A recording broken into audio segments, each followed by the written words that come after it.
The night was dense with an unusual stillness, the kind that makes you feel like the world is holding its breath. Ethan, a young man with a passion for the mysteries of the universe, was in his usual spot on the porch, gazing up at the stars.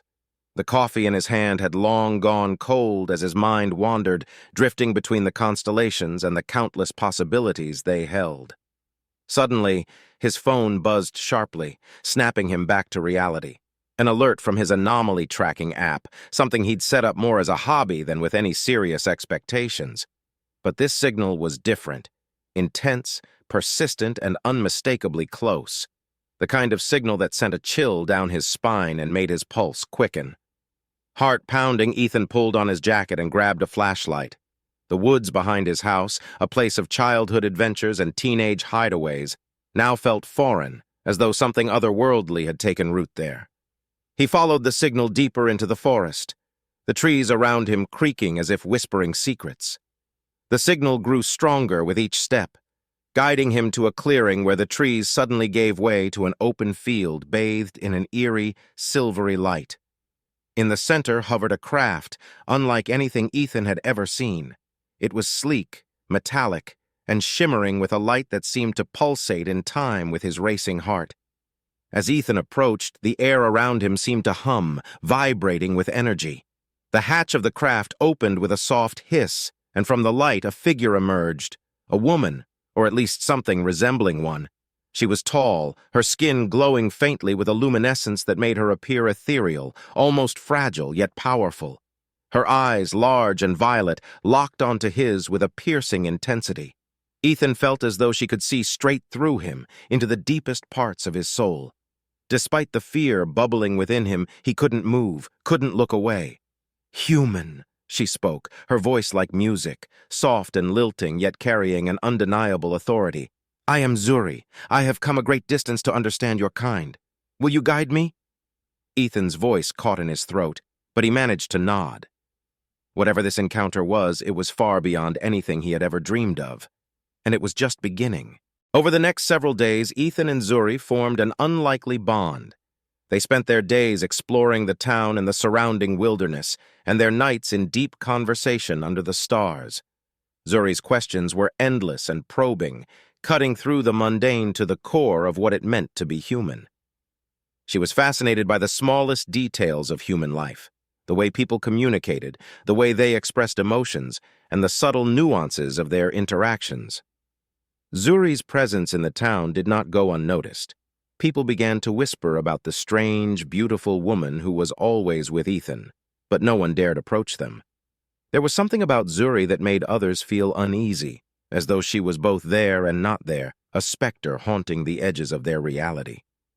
One evening, as they sat by the river that cut through the woods, Zuri turned to Ethan with a question that made his heart skip a beat. "Human," she began, her voice carrying a weight that made the air around them feel thicker. "What is between your legs?" Ethan's face flushed with a mix of embarrassment and confusion. "What?" he stammered, caught completely off guard. Zuri's gaze was steady, unflinching. "I have observed your species places great importance on this part of the body. It is hidden, yet it influences so much of your life. I wish to understand its significance." Ethan struggled to find the words. How could he explain something so complex, so deeply entwined with human identity, yet often shrouded in mystery and taboo? "Well," he began slowly, choosing his words carefully, "it's a part of our body that's involved in reproduction. But it's more than that. It's connected to our emotions, our relationships, our desires. It's complicated." Zuri tilted her head slightly, her eyes narrowing in thought. "On my planet, reproduction is a collective act, devoid of physical intimacy. We do not have the same focus on individual bodies. The way you experience these connections is both fascinating and perplexing." Ethan nodded, still feeling the heat of embarrassment on his face. "Yeah, it's different for everyone, really. Some people are more private about it, others aren't. It's a big part of our culture, but it's also something that can be very personal." Zuri's gaze softened as she studied him. "Your species is more complex than I had imagined. Emotions, desires, the physical form, they are all interwoven in ways that are both beautiful and tragic. I have much to learn." The conversation left Ethan with a strange feeling of vulnerability.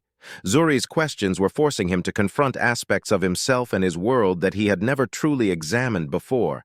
And as the days passed, he began to see his life and humanity as a whole through new eyes. Time moved differently with Zuri. The hours seemed to stretch and contract, blending together as they delved deeper into each other's worlds. Ethan found himself drawn to her in ways he didn't fully understand. She was not just an alien, but someone, or something, that made him question everything he thought he knew about life, love, and the universe. One night, after a particularly intense conversation about the nature of emotions, Zuri asked to see more of the town, to understand how humans interacted with each other in their daily lives. They wandered through the quiet streets, the orange glow of the streetlights casting long shadows on the pavement. Zuri observed everything with the same intense curiosity, how couples walked hand in hand, how friends laughed together, and how people moved through their routines, sometimes with purpose, sometimes with an air of weariness. Ethan explained the little details, the cultural nuances that were so easy to overlook but held meaning in the rhythm of human life. As they walked, Zuri asked about human relationships, about love and heartbreak, about the joys and pains that seemed to define so much of human existence. Ethan did his best to explain, but he found that words often failed him.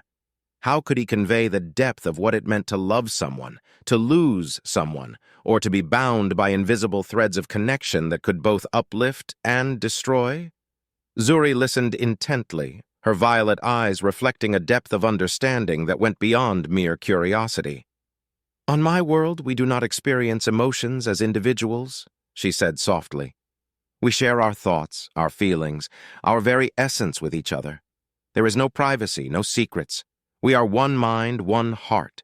To live as you do, separately yet together, it is both terrifying and beautiful." Ethan was silent for a moment, processing her words. "I guess that's what makes us human," he said finally. "We're all separate, but we're always trying to connect, to find someone who understands us. It's hard, but it's worth it." Zuri smiled, a small, almost wistful smile. "Perhaps that is why I find your species so intriguing. You are always reaching out, always striving to understand and be understood. Even in your isolation, you are never truly alone." As the night wore on, they found themselves back at the lake, the water calm and reflecting the stars above. They sat in comfortable silence, the connection between them growing stronger with each passing moment. Ethan felt as though he was on the brink of understanding something profound, something that lay just beyond his grasp. Zuri turned to him, her expression soft, almost vulnerable. "Ethan, there is something I have not told you," she began, her voice trembling slightly. "My mission here is not just to learn, but to make a choice. My people believe that by understanding another species, we can decide whether to join with them, to share our knowledge and our ways, or to remain apart. I must decide whether your world is one we can connect with, or one we must leave behind." Ethan's heart sank at her words. The thought of Zuri leaving, of never seeing her again, was more painful than he could have imagined. "And what have you decided?" he asked, his voice barely a whisper. Zuri looked away, her eyes filled with a sadness that mirrored his own. "I do not know yet. Your world is both beautiful and chaotic, full of contradictions. I need more time to understand." The days leading up to Zuri's departure were filled with a quiet tension. Ethan knew their time was running out, but he couldn't bring himself to ask what her final decision would be. Instead, they spent their remaining days exploring the places that had become special to them: the forest, the lake, the quiet corners of the town where they could be alone. On the last night, they returned to the clearing where they had first met. The silver craft hovered silently, its soft glow casting long shadows on the ground. The air was thick with anticipation, and Ethan's heart ached with the knowledge that this could be the last time he saw her. Zuri stood before him, her eyes filled with a mix of emotions he could now recognize: sadness, longing, and something else, something deeper that he couldn't quite name. "Ethan," she said softly, "I have made my decision." Ethan's breath caught in his throat. "What is it?" Zuri looked up at the stars, her gaze distant. Your world is beautiful, but it is also filled with pain and suffering.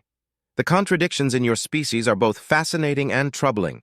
I see the potential for greatness, but also the potential for destruction. My people believe that in time, your kind will either find balance or fall into chaos. We will watch and wait. Ethan felt a wave of despair wash over him. So you're leaving? Zuri nodded, her expression pained. Yes, but I do not leave without hope. There is something in you, Ethan, something in your people that I believe is worth saving. Perhaps one day our paths will cross again. Until then, remember that you are not alone. The universe is vast, but it is also connected in ways you cannot yet understand. She reached out and took his hand, her touch warm and comforting. I will carry a piece of your world with me, Ethan, and I will leave a part of myself here with you. Ethan fought back tears as he looked at her, memorizing every detail of her face, her voice, the way she made him feel. I'll miss you, Zuri. And you, she whispered, her voice breaking slightly. But this is not goodbye, not forever. The universe is vast, but it is also small. We will find each other again. With that, she stepped back, her hand slipping from his. The hatch of the craft opened, and she disappeared inside. The ship slowly rose into the sky, its light growing fainter until it was just a distant star, blending into the night. Ethan stood alone in the clearing, the silence around him heavy with the weight of what had just happened. The world felt both larger and smaller at the same time, filled with possibilities he had never before considered. As he made his way back home, the words Zuri had spoken echoed in his mind. He knew that the world would never look the same to him again, that he had been forever changed by their time together. And as he looked up at the night sky, he felt a sense of connection, of hope that no distance could diminish. And so, with the memory of Zuri in his heart, Ethan walked on, a little wiser, a little more aware of the infinite beauty and complexity that made life so extraordinary.